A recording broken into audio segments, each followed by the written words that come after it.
So first a warning, if we just get blown up during the show, that's the Israelis. Yeah. They're bombing everyone else. They might as well bomb us too. You're watching DeProgram with Ted Rall and John Kiriakou. I'm editorial cartoonist Ted Rall, and I'm with CIA whistleblower and national hero John Kiriakou. Hey, I got a shout out in the UFO hearing yesterday, which was really, really nice. That is awesome. Yeah, they were pushing for a shield law, right? A whistleblower protection law, which is obviously it's kind of crazy when you tell people that we don't have one. They're like, what? Yeah, people can't believe it. Israel attacked Qatar. Turns out that it was a failed attempt to assassinate the ceasefire negotiators. I guess that means the ceasefire negotiations could go on theoretically if they're not too upset about the Israelis trying to kill them. But the Israelis did manage to kill some people nevertheless, so not a total loss for Israel. And Nepal is in total chaos. New poll came out in the New York mayoral race, which has, of course, become like sort of a benchmark of the split inside the Democratic Party. And as we talked about earlier, Mamdani is comfortably pulling ahead. We'll talk about the fate of cats on Aegean Airlines, and President Emmanuel Macron has chosen his new prime minister, number 5 in 2 years, Sébastien Lecornu. Where do you want to start, John? I want to start by saying that I'm really angry right now and very revved up because I just was on the Mario Nawfal podcast a few minutes ago, and he did not tell me that I was going to debate the IDF spokesman. And this guy was ugly in every sense of the word. So I'm very angry, and I'm starting this show off in a bad mood, but I'll get over it because now we're among friends. So you definitely are among friends. Let's do something that's not Israeli and start with the Mamdani race. Okay. The numbers, listen, if you're Mamdani, you've got to be dancing a jig seeing these numbers. Nobody's going to touch him, Ted. He's going to win. And I'll tell you, New York Times. Sorry, go ahead. Right? I should just go through the numbers, right? Currently, Mamdani is in a 4 to 5 way race, depending on how you count it. He's leading with 46% of the vote.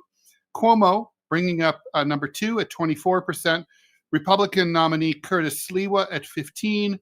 The incumbent Democratic mayor Eric Adams at 9%. 9%. The incumbent.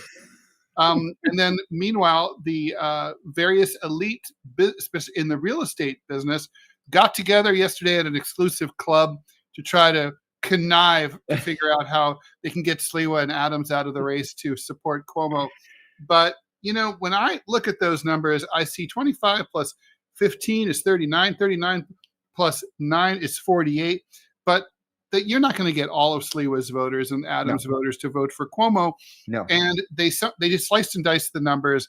And even if it's a 2-way race with Cuomo, Mamdani still wins. It comes within 4 points. It's certainly spitting distance. But I don't see how the dynamics of this race are going to change. And everybody else would have to quit the race and throw their support to Cuomo, and it's just not going to happen.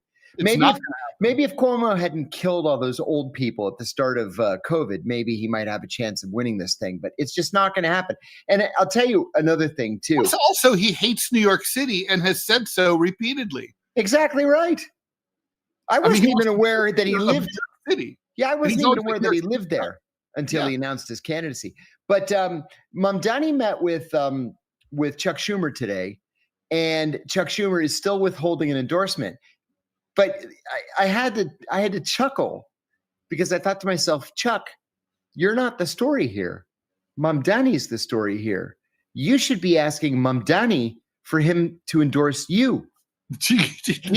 He's more popular than Chuck Schumer is. Right.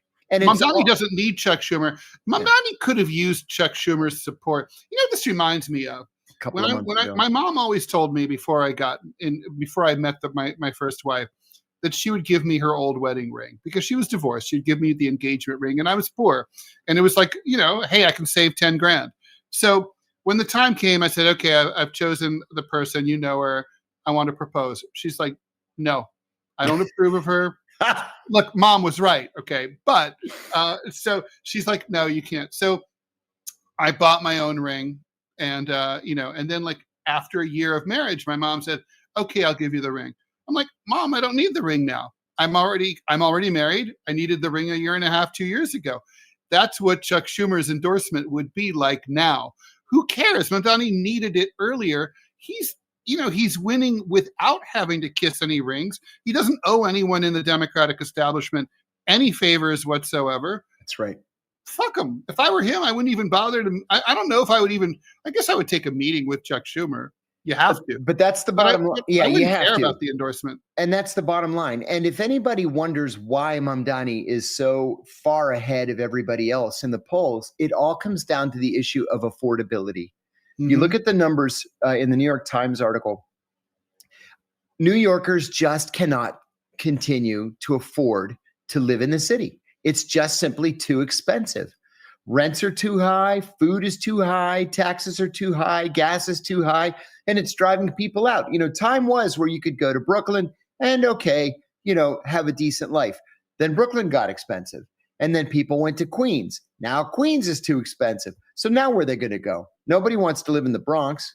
John, the Bronx is over. Okay, it's now. It's how they have cute little acronyms for all the neighborhoods. Like they're changing Soho, the names. South of Houston, right? Yeah. There's and in the South Bronx is now Sobro.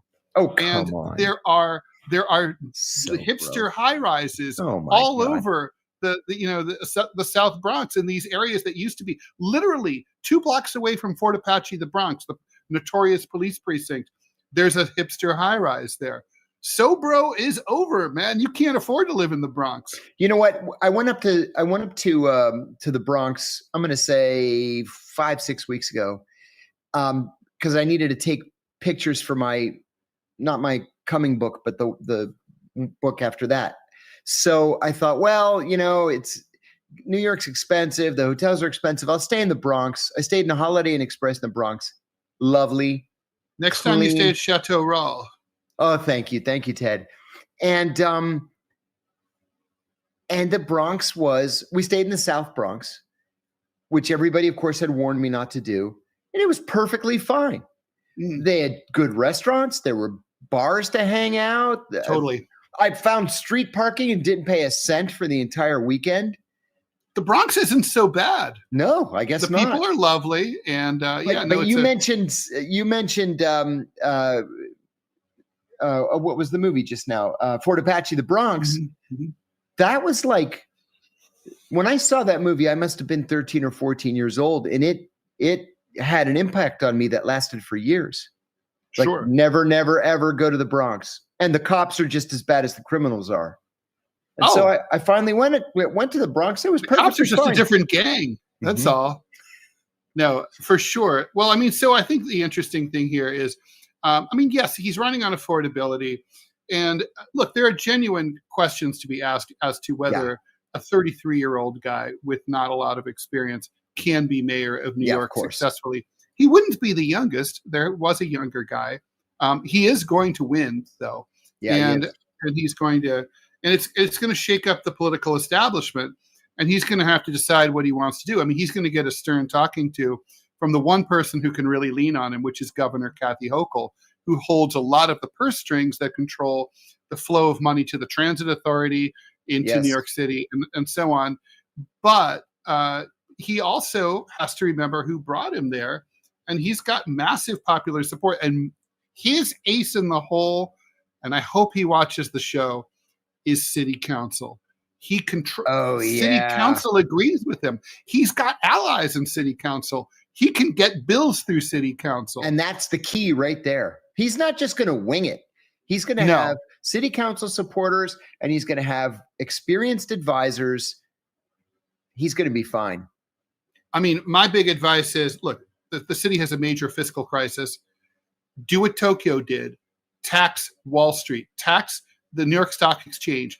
Impose a $50 per transaction fee on every trade in the New York Stock Exchange and the American Stock Exchange, and all the city's financial problems will go poof. The city of Tokyo did it. They're swimming in cash. We have some questions. Oh, okay. I guess we're going to be moving into the foreign policy sphere here. Sasa Vukovic wants to know, how can future belligerents believe they will negotiate in good faith if they legitimately expect to be bombed? Yeah, seriously. Seriously. I think that question answers itself. Jesse Mayan, what are your thoughts on the recent ICE raids on the South Korea auto plants that were under construction? I'm glad that's a good question.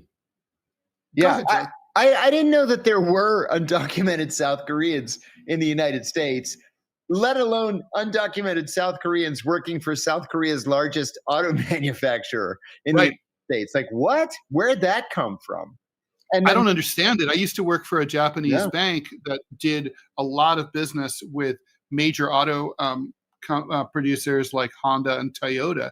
And, I can't imagine the Japanese opening Honda of Ohio or Toyota in Kentucky or any of these other facilities in Tennessee, Nissans in Tennessee, in Smyrna. I don't understand how these guys, they would never have thought of doing anything not by the book.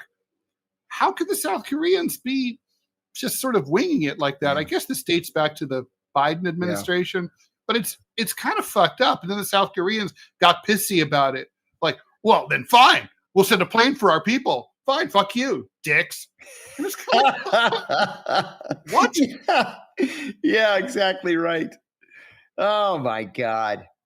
Soden, thank you, 2324. Thank you for the generous, almost $20 donation. John and 10. John, I was watching a documentary on a CIA mole, Harold James Nicholson, and he was released from prison a few years ago. His son was caught spying as well.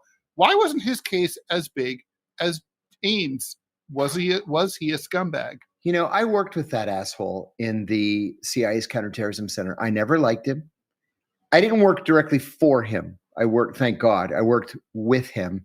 But I'll tell you what he did. Besides being a mole for the Russians, which is bad enough, he outed more than 100 undercover CIA officers to the Russians, blew their identities. They had to, what the CIA What calls, time period is this? Oh, this was in the 90s.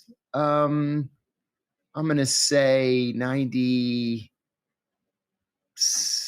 98, something like that. It was in the late 90s. Clinton was president. I do remember that.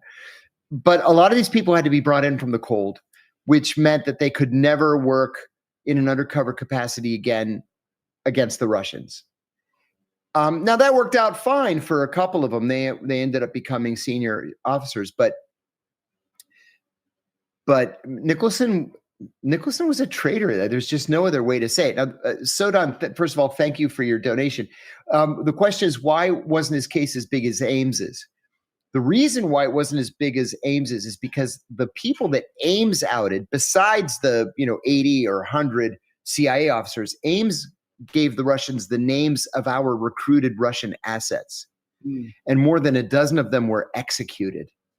So he had the blood of all those people on his hands. Yeah, and I'll So, tell you.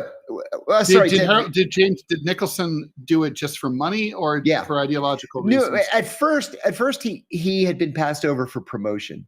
He was in like Singapore, Malaysia, something in Southeast Asia, and he'd been passed over for promotion. He was pissed off. So he approached the Russians and said, "Hey, I can give you intelligence that'll knock your socks off, but I want money." And he did it in part for the money. He did it in part for the revenge for being passed over for promotion. He was a GS-15, and he didn't make it to the Senior Intelligence Service. So what he did, he got convicted. And from his prison cell, he drew up a list of additional people that he had thought of after being convicted and convinced his stupid half-retard son to approach the Russians and give them the extra list of names. And so they grabbed the son and they prosecuted the son. And then Nicholson came to this deal. Don't prosecute my son. I'll do his time. They added time to Nicholson's statement. Frankly, until Sodan wrote his question here in the chat, I did not realize that Nicholson had been released. He was released, it says here, November. I think it said November. Let me look. November 24th, 2023, from the Supermax, the ADX Florence. Now, usually, if you are in a maximum security penitentiary, and you behave yourself, you are dropped down to a medium. You continue to behave yourself. You're dropped down to a low, and if you're a really good boy, they drop you down to a minimum security work camp. He was in Supermax until the last day of his sentence.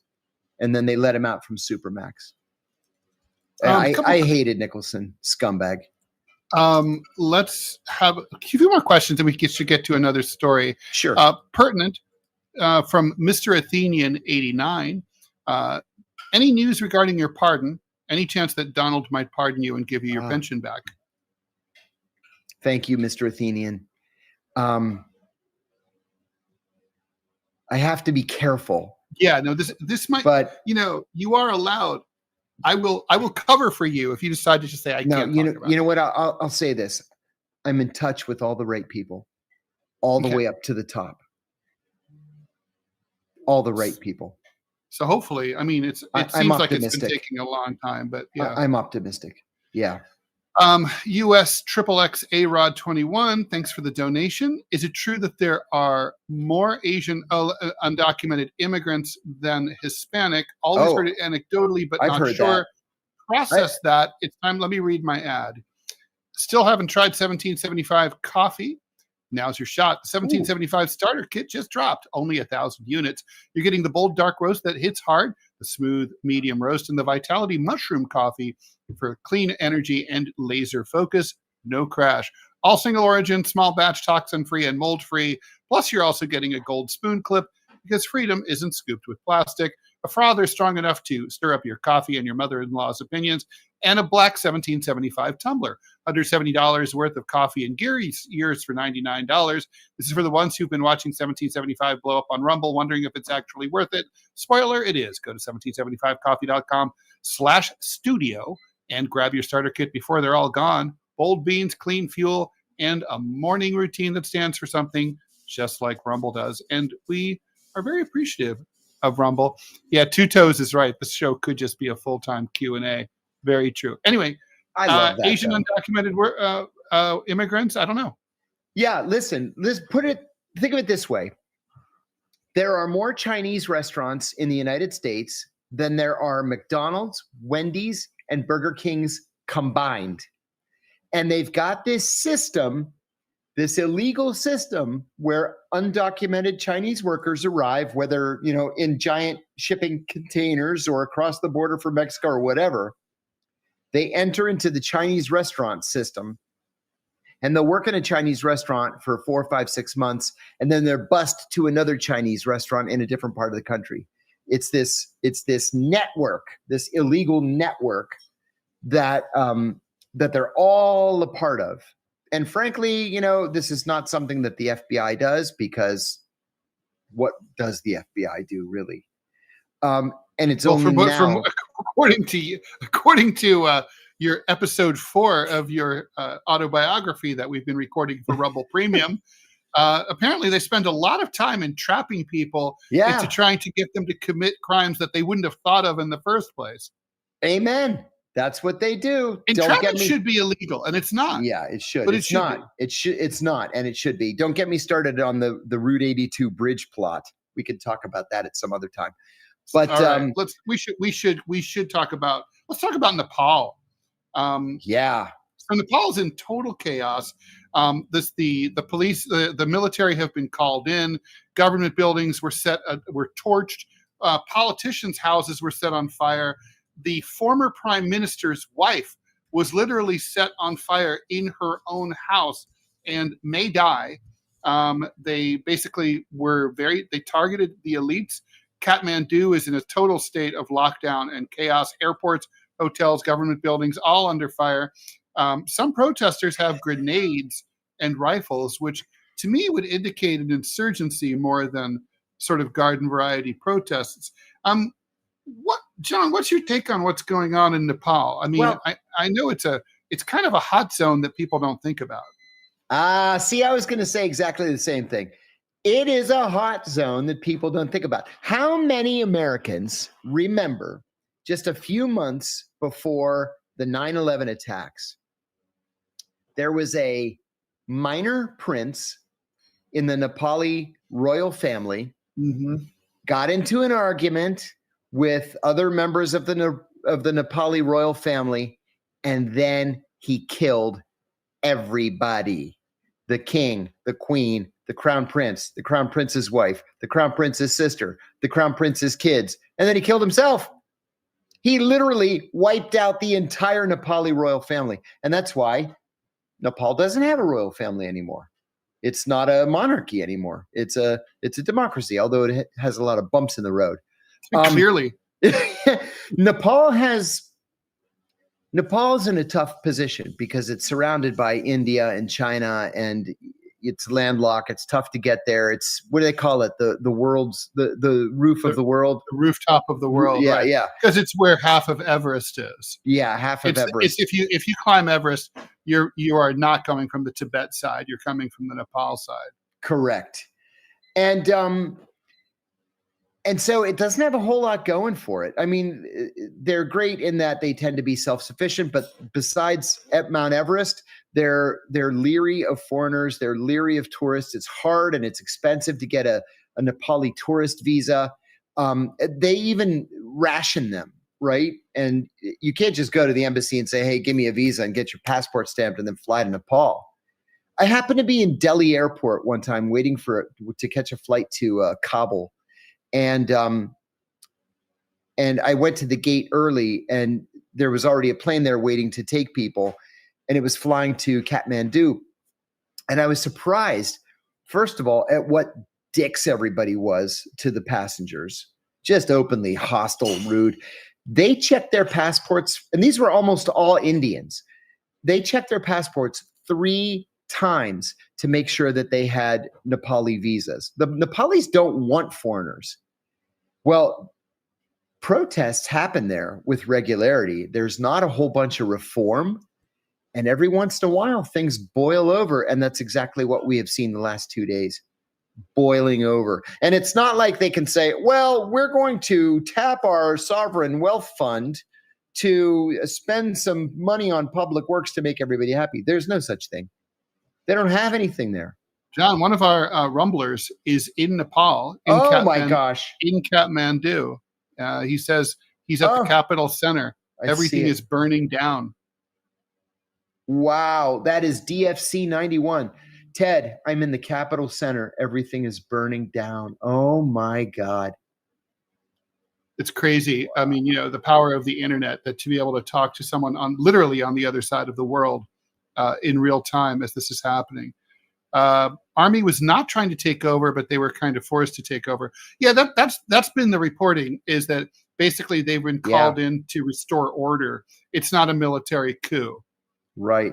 It's not like Washington, D.C. or Chicago, where it is a military coup.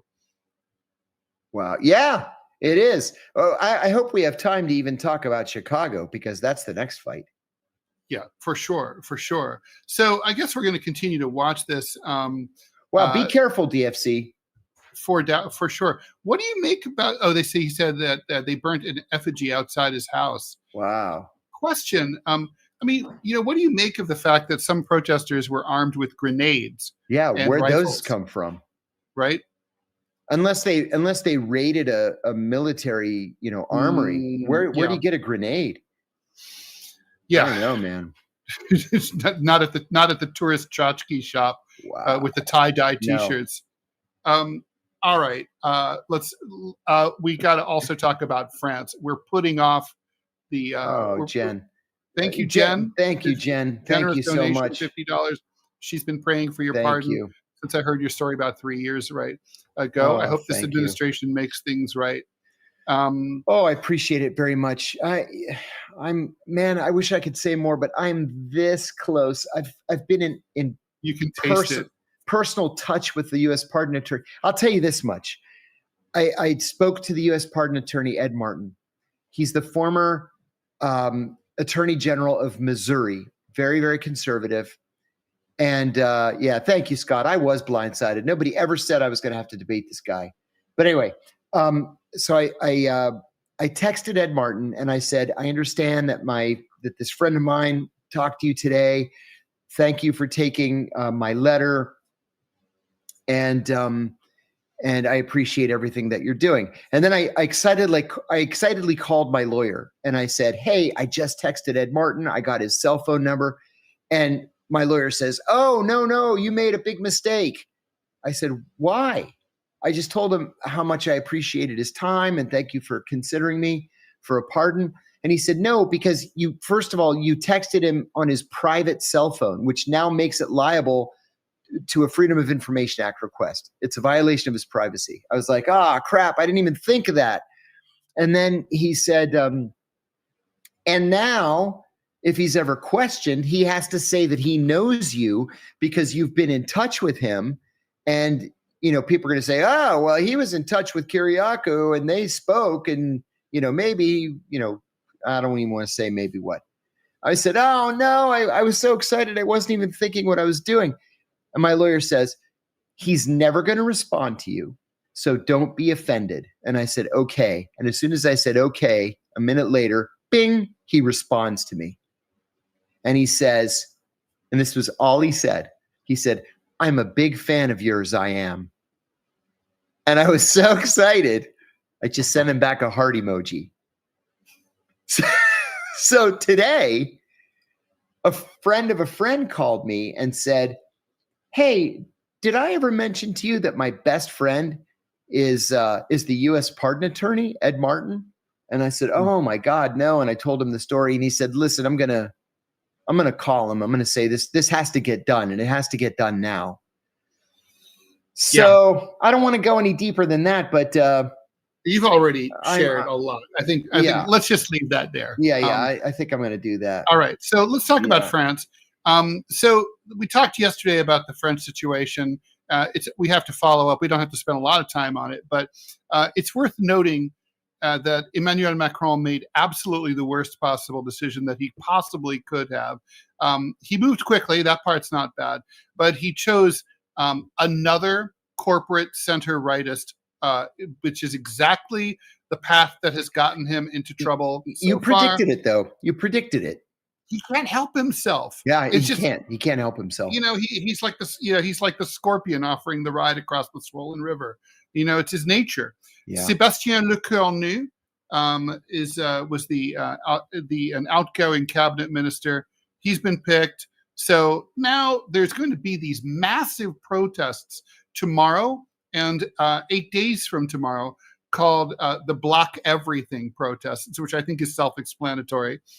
There's going to be, and when the French protest, they do it up big. I mean, it means the metros grind to a halt. Yeah. It means the airports close, the cafes and the restaurants close. No baguette. No. The cops go on strike. Man. Everyone's on strike. En grève, right? Au barricade. So France is, right now you're talking about a president with a 15% approval rating. And the thing is, John, it's like all over kind of like pixie dust. It's like, oh, we have this terrible, crisis. And what's the crisis about? The crisis is they want to spend a lot more money. Well, the government wants to spend a lot more money on military spending. And for what? The reason is because the bad Russians are on the move and the Russians are threatening Europe. Except the Russians aren't threatening Europe. And the Russians aren't coming into Eastern Europe, much less that's right. France. I mean, it's just not true. But basically, it's sort of like, the situation you described in Washington. Crime is getting really bad. No, it's not. But because crime is really bad, we have to send in the National Guard because you guys can't control it. No, we've got it under control. No, because you guys we are going to come and help you. And it's kind of like the same exact thing. Because the Russians are coming, they're not coming. Well, we're going to have to build up our defense. No, we don't have to, which is going to cost a lot of money, which we don't want to spend. And so that's why the French people are not buying what the elites are selling. This is going to just get uglier. Yeah, I think so too. The question for me though is, because I don't know very much about France other than what I just read in the headlines. This can't be maintained over the long term, right? There's got to be a point where French people just say enough, and they've got it in them. Oh yeah, they do. So what happens next? Well, I mean, how bad does it get? We know they're going to take to the streets, but are we talking about 1968 all over again? I think we could be. We're probably looking at 1968 followed by 1958. I think we're looking at the end of the Fifth Republic. There's a move now to overthrow the Constitution on the part of Jean-Luc Mélenchon on the far left, and Marine Le Pen on the right is not against it. And basically, the Fifth Republic under de Gaulle created a very strong central presidency. That's something that Macron's been using and abusing in the minds of many Frenchmen. So I think they're gonna come back and they're gonna create a weaker presidency with a new constitutional convention. I don't think Macron's going to finish his term. He's due to finish. He'll be term limited out in 2027. I don't think he's going to make it. I can't imagine he makes it another 2 years. It's a long time. 15% approval rating, and it's never going to go up again, ever. No. Right. So, I mean, the French are like this, right? Once they're done with you, they're fucking finished with you. They're not like Americans. Like with Americans, like you go away, like for a little while, you come back, you're redeemed. Everyone forgets, like Jeffrey Toobin. Everyone forgets that you were naked at the New Yorker Zoom meeting. No one cares. It's fine. You're Jeffrey Toobin. You could be back in the New York Times. We love you, Jeff. I mean, Jeffrey Epstein, if he was still alive, he'd be forgiven. He'd be at the White House right now, dining with Donald. But the French, man, they're old school. They're 2,000 years old. They have a long memory. Yeah, that's right. Right. I'm surprised he's made it this far. I can't imagine that he makes it 2 more years, but no, we'll see. No, I mean, so you think this could actually result in the end of the Fifth Republic? I do. In fact, I would say it's slightly more likely than not. The question is whether there's going to be violence. The question is how much violence is there going to be? Yeah. Are we just talking about like yellow vests running street battles and burning trash cans? Or are we talking about something more serious? I mean, the French domestic police force is a lot more militarized than it ever has been historically. And it was historically a force that they're the ones who crushed 1968. So they can do it again. I mean, a revolution could be put down. Do you think it could come to that? Really? I think it's possible. The rage is so intense. I mean, you have a government that the thing about being the president of France is you should wake up every morning and say to yourself, this is where revolution was invented. It's right true. Here. That's true. That's why we study it. And this is where the guillotine was invented and used to great effect. So like, and this is a country that has had repeated revolutions and uprisings, right? So it's like, you should be scared to death of the French people. You should be terrified. Like, John, you've been to Kabul, Chicken Street, the main shopping district in Kabul. Yep. And there's a spike right on the entrance to Chicken Street that used to be there. I think it's been ripped down, but it used to be like, whenever there was a uprising in Kabul, the whoever was being overthrown, their head could end up on that spike, like Najibullah or someone like that. You took the words right out of my mouth. That's where Najibullah ended up. So the point is, people, if you rule Afghanistan, things can get spicy. Afghanistan, France isn't that different. These are very angry people, and they don't, they'll sit for a while, but they're miserable right now. They're really pissed, so yes, their whole way of life is in trouble. So is under threat. So I think, when your entire identity, we've heard, like producer Robbie talk about, like, the issue of identity. When identity, your national identity is under threat, you'll feel very desperate. You'll feel trapped. Yeah, that's right. That's right.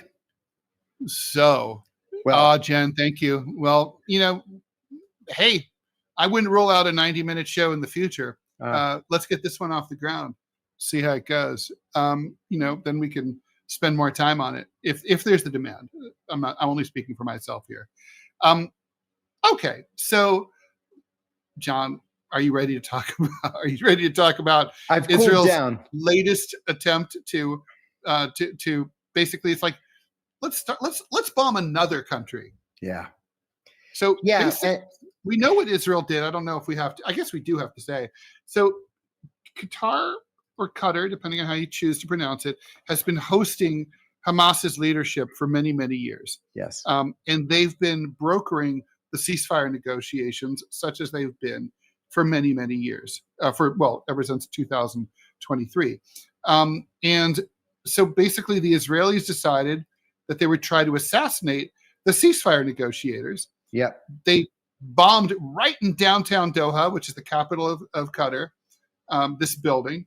They didn't, apparently, according to Hamas, if we believe them, right, the targets all escaped with their lives. Yes. But 6 random people, collateral damage, including a security officer, a Qatari, who's the son and also the son of Hamas's Gaza chief, Khalil al-Hayya, and one of his aides were all killed.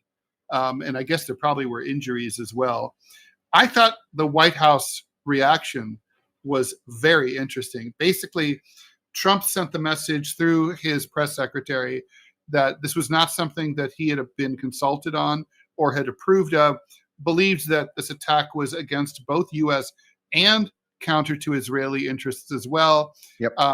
Apparently, as soon as the Israelis notified the Americans while the planes were up in the air, and by the way, I got to ask you, these planes flew across Saudi airspace. Exactly. So the Saudis and the Israelis are saying, right? The Israelis are saying that it was 15 fighter jets. It wasn't so the just Saudis a knew. Drone. They had to know. I know because my dad sold them the AWACS. He was part of the negotiating team. Oh my so God. They knew. They definitely knew. So how come the Saudis let it happen? How did they sign off on this? Look, effectively, Qatar would be totally in their rights to do. Sure, they're going to the UN and asking for an investigation, blah, blah, blah. They could go to war, right? They'd have every right to attack Israel. 100%. This is an act of war. Qatar has the right to defend itself. But let's look at the region. Everybody hates Qatar. Everybody. The Saudis and the Qataris actually, I'm laughing when I say it, but when I was living in Bahrain, they actually started shooting at each other at the border. There's actually a land border between Qatar and Saudi Arabia. It's a no man's land of desert, but they actually do have a road. And somebody said something about the other guy's mother or whatever it was. Next thing you know, they're shooting. Everybody missed. But it was an international incident that these border guards are shooting at one another. And then the Saudis sent the army and the Qataris sent their army, none of whom are Qatari. They're all Pakistani. Of course, they're all Pakistanis in the Saudi army too. And then the U.S. got involved. Bill Clinton was the president. He got everybody to back off. The Qataris were for decades in a near state of war with Bahrain over uninhabited islands called the Hawar Islands. The International Court of Justice finally awarded those islands to Bahrain. And to their credit, the Qataris just walked away.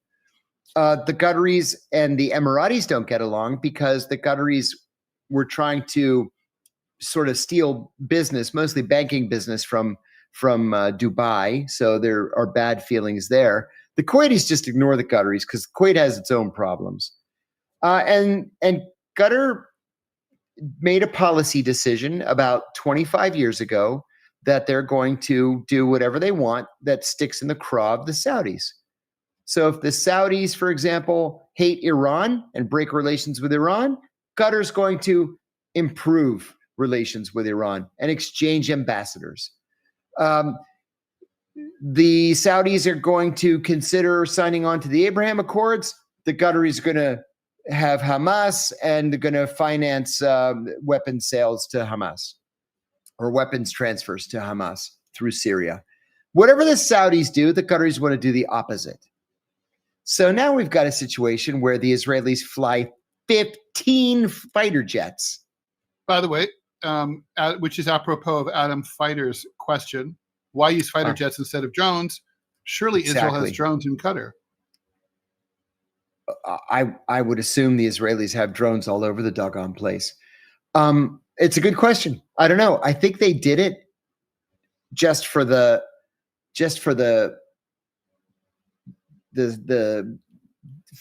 sight, the fright of having actual live jets.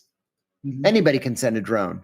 To send jets that bigger far, and also bigger, way bigger, absolutely, way bigger. But you're right. The Saudis had to have just, turned away and pretended that everything is fine. When I was still at the agency, there was this odd thing that took place. One day, out of the clear blue sky, all Saudi air defenses went down. They just shut down, went offline. And the Israelis started flying planes across Saudi Arabia. They got to the United Arab Emirates, and then they turned around and flew back to Israel. And then the Saudi air defenses came back up again. Well, the Israelis said, oh, no, we were just doing an exercise. And then, we noticed that the air defenses went down. So we thought, well, we're just going to go finish this exercise. And the Saudis are like, yeah, we don't know what happened. Our air defenses just, there must have been some kind of glitch in the system. And then they came back up. No, we're not morons. The Israelis and the Saudis have long talked, despite the fact that they don't have diplomatic relations. And the Israelis wanted to do a practice run to see how long it would take them to get to Iran. So if they were to go to Iran, bomb, and return, how fast could they do that? And the Saudis said, yeah, no problem. We'll just take down our air defenses. You guys do your practice run against Iran, and then just turn around and go back. We'll put our air defenses back up. That's exactly what they did. So today, when I got this push notification that the Israelis bombed Qatar, I thought, well, of course they did, with Saudi help the whole way. Now, interestingly, the Israelis announced immediately after the bombing that they had informed the White House that they were going to do this, and they got the thumbs up from the White House. Donald Trump says that is absolutely untrue, that they did it without informing the United States. The reason that's important, well, it's twofold. Number one, we're supposed to be the ones working with the Qataris to encourage the Israelis and Hamas to negotiate. But number two, Qatar is the home to the largest American Air Force base in the world. Whoa. In the world. So the Qataris have to be, they must have summoned the American ambassador today and said, what the fuck? Yeah. Either you're here to protect us or you're not. And if you're not going to protect us, then I'm not sure we need this giant American Air Force base in our country. Right. So we'll see how it plays out. It's ugly on a lot of different levels. I mean, the Qataris are obviously rip shit. Yeah. Yeah, I mean, they kind of like, it's sort of, this reminds me a little bit. Tell me if you think there's an analogy here. Remember when there was the Mossad assassination that took place in Dubai? Absolutely. We studied it and at the agency. And the emir was pissed, right? Amir Hamid, yes. And he decided to burn the cover of the Mossad agents by splashing their pictures on the front page of the newspaper with everything that they knew about them. And basically the message was, this is Vegas of the Middle East. People come here and they need to be able to relax and not have to worry about things like this. It's going to fuck up our entire tourist model, our economic model. You can't do this anymore. And this kind of reminds me of that. I mean, Qatar's like, don't fuck with Qatar. Yeah. Yeah. This guy, this IDF spokesman that I debated earlier today too, was saying, well, the Qataris deserved it because they're a terrorist state sponsor of terrorism, and their media outlet that some call Al Jazeera is a supporter of terrorism, and they're tied to the Muslim Brotherhood and the Taliban, and there are reports that there's ISIS in Doha. And it's like, what are you talking about? Just make shit up, throw shit at the wall. Oh, it was bad. It was bad. Yeah. I mean, it's kind of their genius. They just throw lie after lie after lie after lie, and you can't keep up with them all. And then you're kind of like, if you let some go, effectively those are getting through unchallenged. Mm-hmm. But if you spend your entire time just challenging them, then you never get to make your own point. And that's the problem that I ran into. I jumped on the guy at first. He interrupted me constantly until Mario told him to shut up. And then I could finally get a thought out. But I don't know. I felt like it was 2 against 1. It was tough. That sounds extremely like being on Sean Hannity. Ellie Louise, thank you very much for the 10 pounds. Will the Israeli government get their Nuremberg for their war crimes and genocide one day? Or was Nuremberg singular? I think Nuremberg was singular. Agreed. And Matthew Blair Rains, thank you very much for the 5 pounds. Given the animosity between Israel and Ireland, when Irish unification happens, could you see Israel trying to disrupt it, e.g. to fund paramilitaries? 100% yes. Absolutely, positively yes. And they could do it through a cutout, so the fingers wouldn't point right back to them, and they could do it relatively cheaply. Yeah. Ron, Abdullah, thank you for the $25. Thank you. And Abdullah as well. That's a different Abdullah. Currency. What is RON? Abdullah, thank you very much. I don't know. We'll have to look that up. But thank you. We know it's money. So thank you, Abdullah. Thank you. How do we think? How do we think Gulf countries will respond? I guess you're saying not by much. I think not by much, which is a shame. I think they should. Listen. The GCC, the Gulf Cooperation Council, has been a thing since the early 1980s, and that's Romanian, by the way. Oh, it's right. Thank you very much, Abdullah. And so they should respond, in a unified fashion. They won't respond in a unified fashion. My fear is they're not going to respond at all. They're going to say, "Oh, well, this is a problem for Qatar. That Qatar shouldn't have aligned itself so closely with Hamas," which is disingenuous because the United States asked them to take on this role as intermediary. And I don't know. So man. Yes, is that so? Okay, so let's get. Why did the Israelis do this? What was their point here? I think they really did want to decapitate Hamas. Look at Hezbollah. For all intents and purposes, Hezbollah does not exist anymore as a fighting force temporarily. It's going to come back, but right now Hezbollah is no threat to Israel, and it's because the Israelis decapitated it. I think they were trying to do the same with the Hamas leadership, and they failed. They failed today. But don't you think this is also trying to send a message to the world? We're not interested in anything short of total victory. We're not interested in negotiations. And they say that right out. Or ceasefire talks. This is a fuck you to Donald Trump, is what it is. Oh, totally. Totally. And if I were Donald Trump, I'd call Bibi Netanyahu and say, lose my number. Never call me again. somebody just asked a question that you put up on the board. And of course, YouTube has gone to commercial. So let me skip that. Okay, there we go. Why use fighter jets instead of drones? That was an in-your-face policy decision, that we can do anything we want with as many assets as we want. And what are you going to do about it? You can't do anything about it. That's why they did. All they need, if they really wanted to do this, I said this at the beginning of this awful Mario Nafal podcast today. It was at 3:45 Eastern, by the way, somebody asked. I said, if you're Israel and you want to kill Hamas's leadership and you know where they are, then you send in a team and, you do it silently like that, or you put a bullet in the head. You don't send 15 fighter jets to Qatar to bomb the shit out of one apartment building. Right downtown. Right in the center of downtown. It's a big fuck you. It really, let me read an ad. Hey, football fanatics, are you ready for some primetime NFL action? Tune into Westwood One for all the gridiron glory you crave, from jaw-dropping touchdowns to game-changing plays. Don't miss a moment of the excitement. Catch every snap, every tackle, and every victory on Westwood One. You can listen to the NFL on the NFL app, on the Westwood One Sports app, on the WestwoodOneSports.com, via Westwood One station streams, or by asking Alexa to open Westwood One Sports. If it's the NFL, it's on Westwood One. That is not easy to say fast, just saying. So consequences. Did Donald Trump call Bibi and say what the fuck or not? It's my understanding that he did.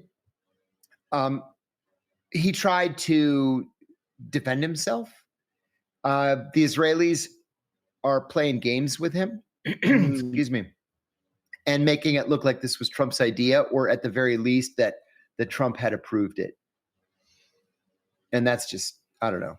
No, that doesn't make sense. That's not true and couldn't be true. And nothing gets done at the UN. It's one of these things. We used to joke in the office, like, I'm going to write a very strongly worded letter. Yep. It's like, okay, knock yourself out.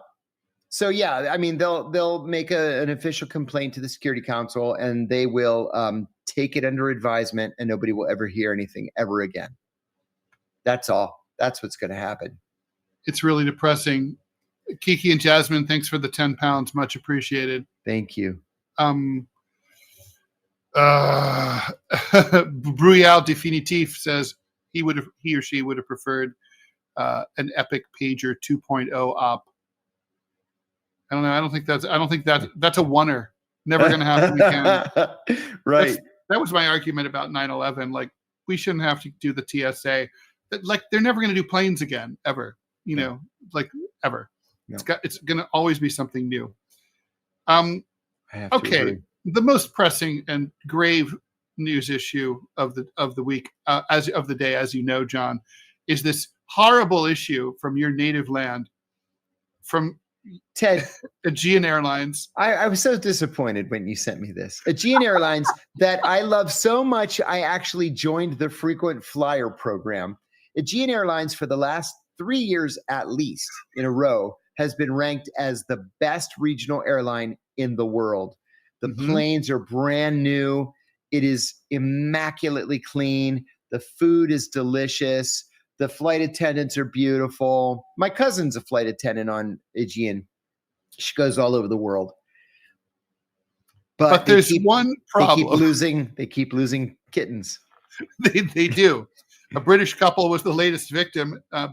Bethany and Adam Mulcahy Stevenson lost 3 rescue kittens on Aegean from Crete to Paris. They were left in the plane's holds. By the way, if they're kittens, why can't they just be put in one of those little carriers? And just put a carrier. Seat, right? Exactly. Flown back to Thessaloniki. Easy for you to say. And apparently the cats were traumatized upon return to Paris after 2 days. I'm betting they didn't get fed or anything. This is the second time it's happened on Aegean. There was a Crete to Munich. I think Crete is the issue here. To Munich flight in March 2024. That one's more disturbing because the cat was permanently lost. The kitten has never been seen or heard from ever again. So you check in your cat, you're not happy when you arrive and, oh, I'm sorry. And the cat didn't make it. Well, actually, a damaged carrier showed up in that instance, but with a hole in it. Oh, my God. There was an article in Greece's top newspaper, Kathimerini, last week. I sent it to my son because he loved all the cats walking around everywhere, every island, Athens, Thessaloniki, they're everywhere. And I said that there are 3 different rescue organizations based in Greece that are now encouraging tourists to take a cat home with them. So cute. Yeah. I mean, everybody loves these cats. They have cat calendars in all the tourist areas and little cat charms and all kinds of stuff about the cats. So you can rescue a Greek cat and take it back to your country. If you're in the UK, there's a little wait time because they have weird animal importation laws in the UK. And then this appears where Aegean Airlines is supposed to be one of the best airlines in the world, and they keep losing cats. Now, where the heck are the cats? Magister Militern brings up a news you can use thing. True, put a tracker in your pet's collar. That's right. Put an air tag on the collar, right? Seriously, you'll find out where the cat is. Alicia B says, never put your animals in the belly of a plane. American Sweetheart points out that it's cold in there. And that's true. There's been cases where the animals have been injured because it was so cold in the bowels of the plane. So, yeah, like 30 below zero cold. Yeah, that's crazy. Yeah. Hey, we have a question from Reed, too. In the show Fauda, why are those agents always playing mobile backgammon? Great question. Because you can chat in mobile backgammon, and NSA and GCHQ and the Israelis and the bad guys, the Russians, the Chinese, they're not monitoring game app chats. They're monitoring cell phones, right? So you can say classified information in a mobile backgammon chat and nobody's going to intercept it. They don't think to intercept it. That's why they do it. The Israelis were the ones that started that. And then real quickly, you remember the terrorist attack in San Bernardino a few years ago? Oh, yeah. That was an ISIS self-radicalized situation, right? That's right. A self-radicalized ISIS situation. And after the attack, the FBI discovered that they were chatting on their game devices. That's why NSA never intercepted anything related to an upcoming attack. Interesting. I guess that secret's out the door now. Pedro Luis wants to know, do we think the UN's coming to an end like the League of Nations before World War II? Even though the UN has an enormous body, when you compare it with the League of Nations, I mean, kind of looks that way. I mean, who would take the UN seriously? You can't. It's a waste of time, energy, and money, right? I mean, what do they seriously do? I mean, I'm asking in a serious way. I mean, I saw them certainly. They do conduct relief operations in places like Afghanistan. They do. You see their white planes, and their white Jeeps. But the main purpose, which is adjudicating differences between nations, they're not fulfilling that. It's more like an NGO or an umbrella organization of NGOs, and it would probably be cheaper to just have the NGOs, right? I had a teacher in 11th grade, Dorothy Polino. She was one of the best teachers I ever had. And the class was world politics or world something or other. And I remember she was very, very conservative. And my God, she was a patriot. In fact, she was a Navy captain. She wore men's suits every day and had a men's haircut. But she was straight. Her husband was in the Navy too. So she had been captured by a Soviet ship and held hostage, and was part of a prisoner exchange between the U.S. and the Soviet Union, and then decided to just come back home at the end of her Navy career and teach high school. She was a wonderful, wonderful teacher. And she told us once that, why am I telling you this? What were we just talking about? You just said, what did you just say, Ted? Oh, the UN and the UN. Thank you. She used to be so proud of the fact that the United States had never, ever vetoed a UN Security Council resolution. So I'm talking up to 1982 and beyond. I did not realize that. It was the Soviet Union that always used to veto stuff. And it was like, see how much better we are. We work with all these other countries. Was the first one Resolution 242? Oh, I wouldn't be surprised. And now we veto everything. Everything we veto. Like, oh, let's commemorate the deaths of innocent civilians. Nope, veto.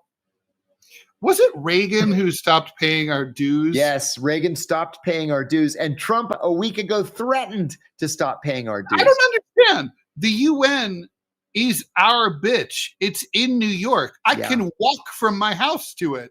Well, it's 4 miles away. This denial of visas for the Palestinian delegations, like 80 people, we denied all of their visas, which is a violation of the UN Charter. Now Modi is saying he's going to boycott the UN General Assembly. And he's suggesting, just like people did in the 80s, that the UN move to Geneva, Switzerland, so the US can't have a stranglehold on it. That's not going to. It's a great idea, but you need the Security Council to approve it, and we are going to veto that. So, well, there's that, right? Sodome 2320. But if we leave, then we couldn't. That's right. Sodome 2324 says Gaddafi asked the same thing at the UN General Assembly. What's the purpose of the UN? And he was right. He's totally right. And by the way, fresh sub, pay your dues. Yeah, you're a member, pay your dues. I mean, I was the president of the Association of American Editorial Cartoonists.